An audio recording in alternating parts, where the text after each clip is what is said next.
дуруд ба шумо бинандагони гиромӣ. барномаи футболи осиё аст ва боз бо навгониҳои футболи тоҷикистону кишварҳои осиё ҳарф мезанад. дастаи мунтахаби тоҷикистон бозии аввали таҷрибавии худро дар шаҳри Дубаи Амороти Муттаҳидаи Араб баргузор карда аз дастаи Баҳрайн бо натиҷаи 1-0 мағлуб шуд. усмон тошев сармураббии дастаи мунтахаби тоҷикистон баҳри ҷавон кардани ҳайати даста бештари бозигаронро аз ҷавонон интихоб кард. шарҳи моро тамошо кунед. дар бозии байни дастаҳои Баҳрайн ва Тоҷикистон сармураббии дастаи мо ин бозигаронро аз дақиқаҳои аввал ба майдон овард. Рустам Ятимов дар дарвоза, Давронҷон Эргашев, Ахтам Назаров, Зоир Ҷӯрабоев, Табризи Давлатмир, Манучер Сафаров, баъдан Амирбек Ҷӯрабоев, Абдулмумин Забиров, Эҳсони Панҷшанбе, Илҳомҷон Баротов, Шериддин Бобоев. ин дастаи сохтаи аз нав сохтаи гӯем хато намекунем сармураббии мо буд ва футболбозони мо ҳарчанд дар ин вохӯрӣ имконияти голзанӣ доштанд онро истифода набурданд. дар ин вохӯрӣ хати миёнаи дастаи мунтахаби Тоҷикистон хеле заиф бозӣ кард. ин яке аз ҳамон ҳолатҳои хеле хубе буд ки футболбозони дастаи мунтахаби Тоҷикистон бо ёрии Эҳсони Панҷшанбе бо ҳамин зарбаи аз масофаи дурзадааш ки барои дарвозабони дастаи Баҳрайн ниҳоят душвор буд бисёр хуб буд, вале баъдан давлати ғайрибозӣ буду инҷо зарбаҳои боқимонда ба ҳисоб гирифта нашуданд. агар аз рафти бозӣ хулоса барорем, футболбозони мо дар ҳақиқат дар хати миёна хуб бозӣ накарданд. танҳо Амирбек Ҷӯрабоев ба 5 иштибоҳ роҳ дод ки ӯ масалан барои хеле хуб дар хати пешбозӣ кардани дастаи мо халал ворид кард. баъдан як хатои дигаре ки мо дар ин ҷо дидем аз ҷониби муҳофизатгари мо Манучер Сафаров, ӯ ба тӯб нарасид ва дар натиҷа дар дақиқаи 44 Муҳаммад Саад Аррумайҳӣ тӯбро ворид дарвоза кард. ҳоло бубинед ин ҷо мавқеи худро аз даст дод. Манучер Сафаров ба тӯб нарасид ва сипас ду бозигари дастаи Баҳрайн тавонистанд ки байни худ хеле як бозигузори зеборо анҷом диҳанд ва тӯбро ба самар расонанд. ин ягона тӯб дар ин вохӯрӣ буд, аммо ҳуҷумҳои футболбозони дастаи Баҳрайн боз ҳам шадидтар ҷараён мегирифтанд. Муҳаммад Саад Аррумайҳӣ метавонист чанд маротиба тури дарвозаи моро ба ларза орад, вале дарвозабони мо ҳам Рустам Ятимов дар ин рӯз хеле хуб ҳунарнамоӣ кард. маҳз ҳунарнамоии зебои ӯ буд ки боз ҳоло бубинед Румайҳӣ ин ҷо як зарбаи дигар мезанад. аз голи дуввум ва голҳои минбаъда дастаи моро раҳо кард. ҳарчанд сармураббии дастаи мунтахаби мо аз ин вохӯрӣ аз бозии бачаҳои мо розӣ буд, аммо камбудиҳо хеле зиёд дар ин ҷо ҷой доштанд. аз се зарбае ки Эҳсони Панҷшанбе зад баланд аз болои дарвоза ба беруни майдон рафтанд. сипас дигар ҳолатҳоро ҳам дидан мумкин буд. дар иҷрои футболбозони мо якдигарфаҳмӣ он қадар хуб ба мушоҳида нарасид. тӯбро хуб нигоҳ доштанд, то маркази майдон буд, аммо баъдан он тӯбро аз даст медоданд. ҳоло бори дигар бубинед ин зарбаи Амирбек Ҷӯрабоев ҳам як ҳамин зарбае ки зад хеле баланд аз дарвоза берун рафт. вале баъди ба майдон омадани Манучер Ҷалилов, Ислом Зоиров, Комрон Турсунов, Муҳаммадҷон Раимов бозии бачаҳои мо боз ҳам беҳтар шуд. Рустам Соиров ҳоло бибинед ин ҳам дар нимаи дуюм ба майдон омад ва худро ҳам нишон дод. каме ҳам бошад фишор ба сӯи дарвозаи дастаи мунтахаби Баҳрайн эҳсос гардид. дар мавридҳои дигар баъдан бозӣ ба анҷом расид 1-0. Ну, игра, я думаю, что получилась, да, вот мы пробовали молодежь сыграть, но не скажу, что молодежь, у нас и старичков нету.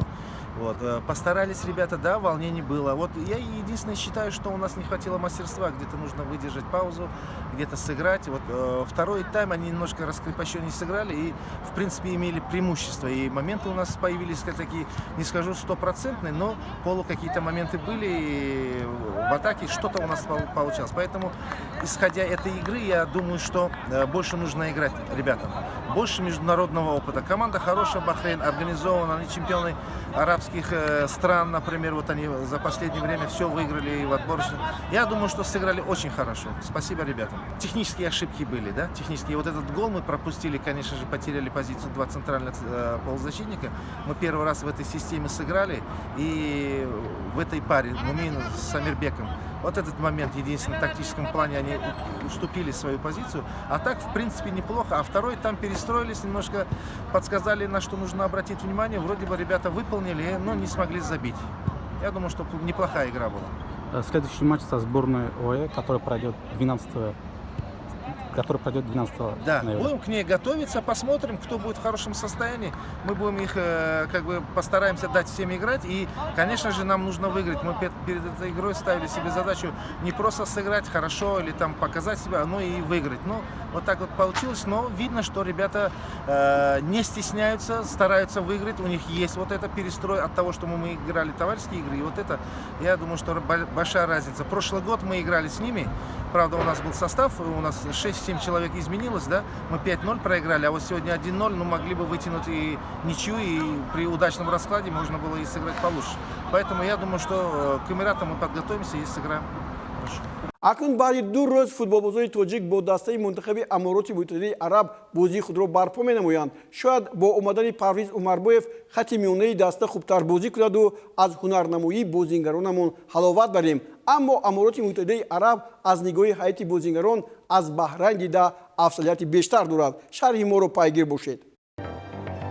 дастаи мунтахаби амороти муттаҳидаи араб дар радабандии Федератсияи футболи умумиҷаҳонӣ дар зинаи 74 қарор дорад ва дар корнамоии варзишаш як медали нуқтаи чемпионати Осиёро дар соли 1996 доро аст. соли 1990 ба бозиҳои ниҳоии чемпионати ҷаҳон ҳам рохат гирифта мақоми 24-ро соҳиб шудааст. соли 2019 ба бозиҳои нимниҳоии чемпионати Осиё баромаду соли 2015 барандаи медалҳои биринҷӣ гардид. 2 маротиба унвони чемпиони кишварҳои халиҷи Форсро дар солҳои 2007 ва 2013 ба даст овардааст. дар охирин бозиҳои халиҷи Форс ки аслан бо ширкати дастаҳои кишварҳои арабӣ баргузор мегарданд, дастаи мунтахаби амороти муттаҳидаи араб соли гузашта натиҷаи дилхоҳ нишон надод. футболбозони аморот аз Ироқ 2-0 ва аз Қатар 4 шикаст дода, танҳо бар Яман бо натиҷаи 3-0 зафар ёфтанд ва дар гурӯҳ соҳиби ҷойи сеюм шуданд. ба ин даста мураббии колумбиягӣ Хорхе Луис Пинту машқ медиҳад. имсол моҳи октябр вохӯрии дӯстонаи амороти муттаҳидаи араб бо мунтахаби Ӯзбекистон дар варзишгоҳи Рашиди шаҳри Дубай ба амал пайваст ва ӯзбекистониҳо бо натиҷаи 1-2 бо 2 голи Игор Сергеев ғолиб омаданд. дар дақиқаи 90 Себастьян Талябуеа ки аз зархаридони ин даста ба ҳисоб меравад, аз ҷазои пеналти як тӯбро ба самар расонид. дар ҳайати даста ҳамчунин бозингарони беҳтарин Исмоил Матар, Аҳмад Халил, Али Мабҳуд, Муҳаммад Абдураҳмон ва чандеро ба ҳайси беҳтарин бозингарон номбар кардан мумкин аст. ана ҳамин тавр амороти муттаҳидаи араб 12 ноябр дар баробари дастаи мунтахаби Тоҷикистон ба майдон меояд. акнун таваҷҷӯҳ мекунем ба қарори кумитаи одоби Конфедератсияи футболи Осиё нисбат ба даъвои дастаи Персеполиси Эрон ки ба финали Лиги Чемпионҳои Осиё рохат гирифтааст ва бозингараш Исо Олкасир ба муддати 6 моҳ аз бозиҳо ронда шуда буд. тавре пештар хабар додем дастаи Персеполиси Эрон ки баъди ғалабаи рӯшанаш дар Лигаи Чемпионҳои Осиё ба бозиҳои ниҳоӣ аз Ғарби Осиё рохат гирифт, аз ҳамлагари боистеъдодаш Исо Олкасир Раҷабӣ ба муддати 6 моҳ маҳрум шуд. Исо дар вохӯрии нимниҳоӣ бо дастаи пахтакори Тошканд баъди гол заданаш амалеро бо даст иҷро карда ба дурбини телевизион тарҳи чашмони тангро вонамуд кард ки ин боиси эътирози Конфедератсияи футболи Осиё гардид. дар ин баробар зуд қарори конфедератсия ба Исо бо ҷазои ҳаққи ширкат надоштан дар бозиҳои даста ба муҳлати 6 моҳ ба тасвиб расид. баъди он ки Персеполис баҳри кам кардани ҷазо ба кумитаи одоби Конфедератсияи футболи Осиё аризаи шикоятӣ даъво фиристод, ба ғайр аз футбол дур кардани Олкасир боз ӯро ба маблағи $10,000 ҷарима бастанд ва ҳукми иштирок накарданашро дар футбол ва ба футбол машғул шуданро ба футбол дар муҳлати 6 моҳ боқӣ монданд. ёдовар мешавам ки охири моҳи декабр Персеполис бо ғолиби Лиги Чемпионҳои Шарқи Осиё дар бозии ниҳоӣ рӯбарӯ хоҳад шуд. баъзе аз тамошобинони мо бар он ақидаанд ки дар барномаи мо ҷой додани маълумот дар бораи чемпионатҳои Ӯзбекистону, Туркманистону, Қирғизистону дигар кишварҳои Осиё зарурат надорад. Аммо мо ба сами шумо мерасонем ки Тоҷикистон дар Осиё аст ва бо клубҳои ин кишварҳо дар бозиҳои Лиги чемпионҳо, ҳамчунин ҷоми конфедератсияи футболи ин қитъа ва бозиҳои интихобии чемпионати ҷаҳону Осиё ширкат меварзад. Аз ин рӯ маълумот доштан ҳатмӣ аст. Акнун ба навгириҳои футболи кишварҳои Осиё рӯ меорем. Дар чемпионати Ӯзбекистон пахтакори шаҳри Тошканд дар мавсими соли 2020 ба бохти дуввуми худ рӯбарӯ гардид. Дастаи бунёдкори Давронҷон Эргашев бе ҳузури муҳофизатгари дастаи мунтахаби Тоҷикистон бо натиҷаи 3-2 пирӯзӣ ба даст овард. Лаҳзаҳои ин бозӣ манзури шумо мегардад. дар ин вохӯрие ки байни дастаҳои бунёдкор ва пахтакор сурат гирифт, футболбозони дастаи пахтакор бад бозӣ накарданд, хеле хуб бозӣ карданд, аммо гуфтам мумкин аст ки ҳолатҳои ба вуҷуд овардаашонро истифода бурда натавонистанд. Дар ин вохӯрӣ дарвозабон Абдулҷалилов хеле моҳирона бозӣ кард. Аз дастаи соҳибони майдон Суюнов бошад, баробари ба ҳуҷум гузаштани футболбозони дастаи бунёдкор дар дақиқаи панҷум аз зарбаи Тухтасинов тӯбро аз дарвозааш гирифт ки мо шумо дидем. Сипас футболбозони дастаи пахтакор ҳам дар дақиқаи 26 ҳисобро баробар карда тавонистанд. Машарипов инҷо як голи зебоеро ба самар расон, аз нуқтаи наздик ва ҳисобро баробар кард. Вале Тухтасинов дар ин рӯз гуфтам мумкин ки яке аз вазъиятҳои хуби ҳамларо ба иҷро расонид, беҳтарин бозингар буд ва дар дақиқаи 55 аз нав бунёдкорро пейсаф кард. Сипас футболбозони дастаи бунёдкор дар дақиқаи 81 ҳам як голи дигар заданд, вале то ин дам як худгол ба қайд гирифта шуд. Ин тӯби задашударо бинед аз ҷониби Мираҳмадов ва дар натиҷа дар ин вохӯрӣ ду корти зард ҳам нишон дода шуд. Алиҷонов ва Машарипов аз дастаи пахтакор аз майдон ронда шуданд. Чунин ҳолатҳо дар чемпионатҳои кишварҳои ҳамсоя ҳам ба чашм мерасанд.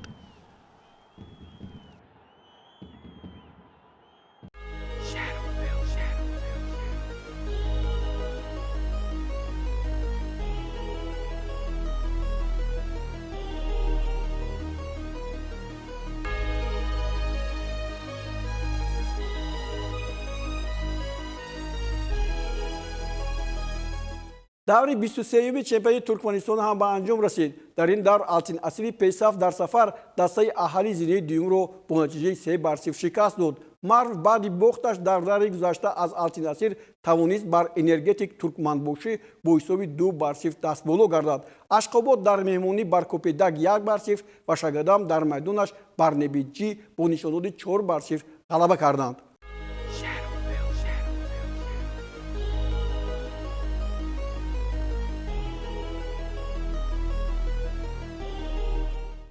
Бардифен актив гел ҳамеша бо ман аст. доруи озмудашуда осон молида мешавад ва дарду варамро бартараф менамояд. Бардифен актив гел шуморо зуд аз дарди миён, буғум ва мушакҳо халос месозад. Бардифен актив гел ҳаракати озоди бедард. ҳафтаи севуми бозиҳои Лиги бартари Ироқ идома ёфтанд ва ба дастаи Алқува Алҷавия муяссар гардид ки дар ин давр пирӯзиро ба даст орад. Клуби футболи Асинаа Каҳрабоия ба ҳуҷумҳои Алқува Алҷавия тоб наовард. Ёдрас доштем ки дар чемпионати имсолаи Ироқ 20 даста ширкат дорад. дар ин вохӯрӣ бартарии Алқува Алҷавия хеле зиёд буд ва онҳо тавонистанд дар дақиқаи 37 баъди зарбаи кунҷӣ бо зарбаи Айман Ҳусейн ҳисобро боз кунанд ки ҳоло мо шумо ин ҳолатро дидем. Дар ҳоле ки ин вохӯриро тамошо мекунем, дӯстони гиромӣ, ҳамеро ёдрас мешавем ки дар ин давр Нафтулвасат аз Нафт Мейсан дар майдонаш бо ҳисоби 0-1 шикаст хӯрд. вохӯрӣ байни дастаҳои Удод ва Нафти Ҷануб бо ҳисоби 1-1 мусовӣ анҷом ёфт. Бо ҳисоби мусовӣ ҳамчунин бозии байни дастаҳои Алқосим ва Эрбил ҳам ба хотима ёфт ва Алкарҳ дар сафар бар Дивония бар ҳисоби 2-0 зафар ёфт. аманати бағдод ҳам нафтро шикаст дод. ин ҳамон туби задаи аввалинро мо ҳоло мебинем такроран ки бисёр голи зебо ҳам буд ва мавриди такрор нишон доданаш ҳам ҷой дорад. дар ҳамин давра вохӯрӣ байни дастаҳои заҳо ва ашшорта бо ҳисоби 0-0 ба поён расид. Мино бошад бар Қаҳрабо бо ҳисоби 1-3 бозиро бохт ва вохӯрӣ дигар Наҷаф бар Самова бо ҳисоби 1-0 пирӯзӣ ба даст овард. Ин натиҷаҳои ҳамин бозиҳо буданд. Дар ҷадвали мусобиқоти Ироқ ҳамоно Алқува Алҷавия баъди 3 вохӯрӣ бо аксари холҳо 9 имтиёз дар садр ҷойгир шудааст. Ҳоло мо дар ин маврид як зарбаи пеналтиро мебинем ки ба дарвозаи Алқува Алҷавия таъин гардид. Онро Абдулло Малик ба нишон расонида натавонист. Туби задааш, зарбаи задааш ба сутуни дарвоза бархӯрд. Аммо дар дақиқаи 90 бошад футболбозони дастаи Алқува Алҷавия боз як фурсати дигарро истифода бурданд. Айман Ҳусейн голи дуввуми худро зад ва дубро анҷом дод. Дар премер-лигаи Ироқ дар зинаи дуюм баъди ғалабаш Алкарҳ ба ин ҷо омад. 7 имтиёз дорад. Нафтулвасат бо 6 имтиёз, аз Завра бо 5 имтиёз, аз Шурта бо 5 имтиёз зинаҳои минбаъдаро ишғол карданд. дар мавриди дигар аз Синоат Алқаҳрабаия баъди ин бохташ ба зинаи охири ҷадвали мусобиқот фаромад. Мино ва Нафту Ҷануб дар зинаҳои 18 ва 19 мавқеъ гирифтанд. даври чорumi мусобиқоти қаҳрамонии Арабистони Саудӣ ҳам паси сар шуд. дар мавсими имсола 16 даста дар лигаи бартари ин кишвар барои зинаҳои ифтихорӣ мубориза мебаранд. песафи мусобиқа дастаи Ал-Ҳилол ба меҳмонии дастаи Иттифоқ омад ва бо 2 голи задааш пирӯзиро бо худ бурд. ба шаҳри ин чемпионат таваҷҷӯҳ кунед. аз ғарби Осиё ба шарқи Осиё мегузарем. дар вохӯрии ниҳоии чемпионати Чин дастаҳои Цзянзу Сунин бо Гуанчжоу Эвергранд ба нахустин рақобати худ пардохтанд. дар ин бозӣ ҳисоб кушода нашуд ва ҳамакнун ғолиби чемпионати Чин рӯзи 12 ноябр дар вохӯрии баргашти дастаҳо муайян хоҳад шуд. Шанхай Сипк ки барои медалҳои биринҷӣ бо Бейсин Гоан мубориза мебарад, дар майдонаш ба мағлубият дучор шуд. Тамошо мекунем. дастаи Шанхай Сипк баъди нокомияш дар вохӯриҳои нимниҳоӣ аз Цзянсу Сунин ки ба мағлубият рӯбарӯ шуда буд, ба ин бозӣ омад ва дар муқобили дастаи Бейсин Гоан як бозии зеборо нишон дода натавонист. соҳибони майдон дар ин вохӯрӣ суръаташон пасттар буд ва Седрик Бакамбу аз дастаи Бейсин Гоан дар дақиқаи 26 ҳисобро боз кард ва футболбозони дастаи Бейсин Гоан дар ҳақиқат бозии зебо ҳам нишон доданд. дар дақиқаи 51 дар қисми дуввум боз як ҳуҷуми онҳо бо Жонгу Чин ба он овард ки голи дуюм ҳам зада шавад ва Шанхай Сипк наметавонист дар муқобили ин даста бозии зебои худро нишон диҳад. хати ҳимояш ниҳоят ҳам заиф бозӣ кард. Вей Чен дарвозабони даста ҳам маҳорати хуб нишон надод. вале ба футболбозони дастаи Шанхай Сипк имкон фароҳам омад ки дар дақиқаи 90 ба задани як гол муваффақ шаванд. ин ҳам бошад дар ҳолати бо худголи Куанбо Гуо буд ва футболбозони дастаи Бейсин Гоан ба бозии дуюм мераванд бо ғалаба бо ҳисоби 2-1 ва бозии дуюм тақдири медалҳои биринҷиро ҳал хоҳад кард. ин ҳамон голе ки аз ҷониби Куанбо Гуо зада шуд.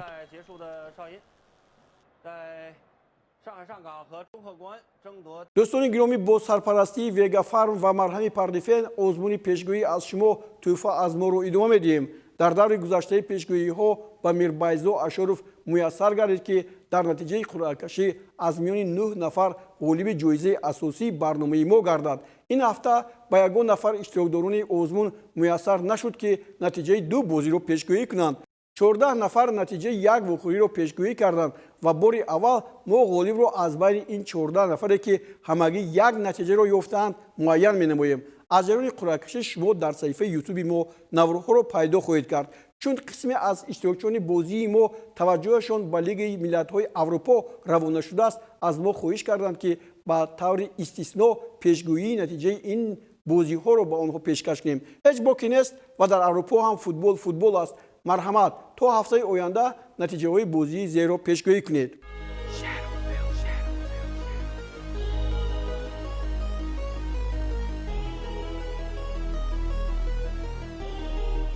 دوستان گرامی، در همین جا برنامه نوبتی فوتبال آسیا رو به انجام می‌رسونیم. مقصد ما ترغیب فوتبال آسیا و کشورهای این منطقه است. تا لحظه هایی که بازی‌ها در آسیا به انجام نمی‌رسند، ما در برنامه فوتبال آسیا با هم وا می‌خوریم و اطراف ناوگانی‌های این منطقه حرف خواهیم زد. باقی سربلندی و پیروزی شما آرزوی ماست. خود را احتیاط کنید.